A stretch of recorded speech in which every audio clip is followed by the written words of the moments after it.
সাগর হন হন হন হন হন কই যাও? বাসা তোর হাতে এগুলা কি? ভাই এই যে পেঁয়াজ আনছিলাম।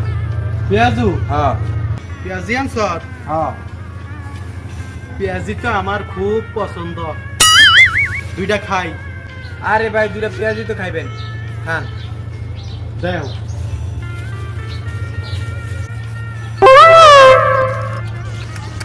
হ্যালো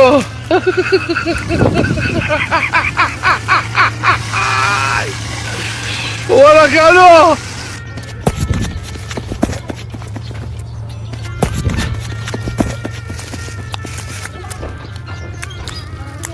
আচ্ছা, এত স্বাদের পেঁয়াজু পাইলা কই? কই বেশি দেখবেন? কই দেখাও তো। এই জায়গা থেকে যাওয়া ধরছি, এই জায়গায় সাইডটা পেঁয়াজ আছে, কুত্তায় মারামারি করে খেতে লইয়া গেলাম, এই টামেলায় দেখা তারপর আপনার পেঁয়াজ দিলাম। Oh my God!